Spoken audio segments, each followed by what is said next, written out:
Derby. The heart of the Midlands has a rising issue.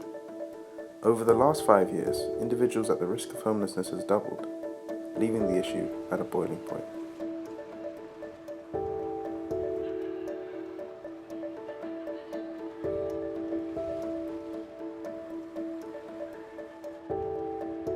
Nobody should live outside in these temperatures. I think European countries in general should be wealthy enough to support everybody.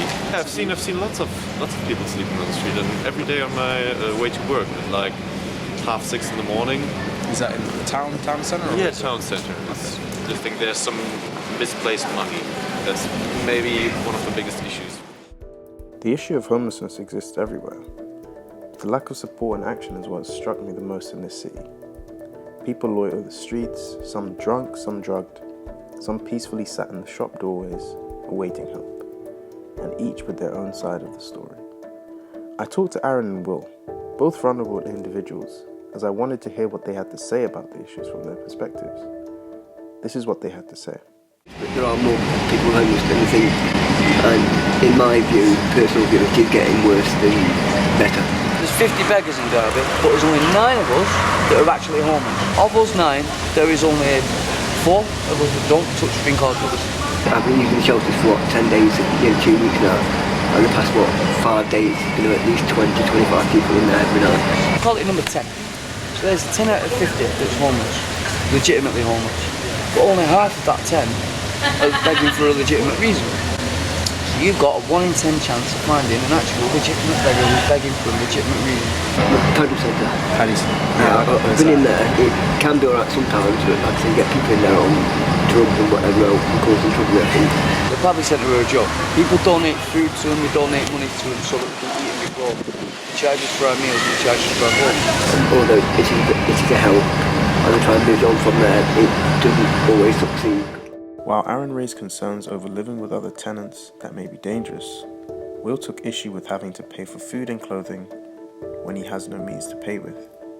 I spoke to the Padley group, and they agreed to field some questions on the matter.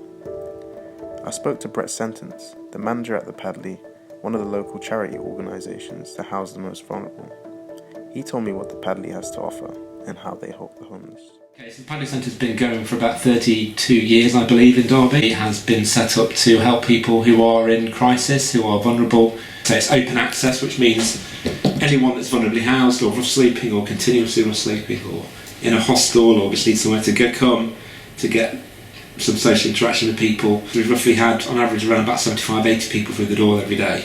So it's quite a lot of people in need in Derby. What kind of services do you guys have? I saw like on the list there's like advice and activities. Yeah, so there's things like you can eat here every day. You can get hot meal morning and afternoon. As far as other people coming in, so we have a podiatrist coming in, a drop-in from a mental health nurse, an optician, we have probation drop-in. So we signpost a lot to other services. Each person comes in here with a different level of need or a different level of support. While doing my research on the Padley, I found that the council had cut their budget and support by 90%. The cuts have been happening since 2010, with local charities and organisations having to band together to provide as much support as they can. So there's a big reason, there is a very logical reason why the cuts happened from 2010 onwards. Really, the cuts started to take place. So that money was cut from 11 million down to about 1.2 million because they're non-statutory. You don't have to provide a homeless service by law. How have they affected the Padley though? We've still got about an £80,000 deficit in the budget. So we rely totally on fundraising and donations. I mean, is there anything that the council, has anyone said anything to the council in terms of asking for help or any type of assistance? Because well, there's less money in the homelessness fund now, so there's no money in homelessness. There's no money, and that money that was cut has gone straight into adult social care, because adult social care, the population are getting older, and getting higher numbers, older people, so that money's been pushed into adult social care. Essentially, that's why the cuts happened. Speaking to Brett, I learnt that there is more help than what is thought in Derby. A small city that is banded together have a number of support centres and charities like Shelter, the local churches, businesses and other centres like the Padley, trying to help the situation. One constant that remained the same from everyone that I interviewed were the questions about the council's role in all of this. Having left these organisations to fend for themselves, I decided that was perhaps the best place to find the deeper answers to why the funding has been cut and why there has been no action or help. However, after weeks of waiting, emailing and visiting the council, I was told no one was willing or able to give a statement. So, the more important questions remain unanswered, and I feel they will, until Derby as a whole realises it is perhaps time to start talking about the most vulnerable in the city, who are being marginalised and left out in the cold.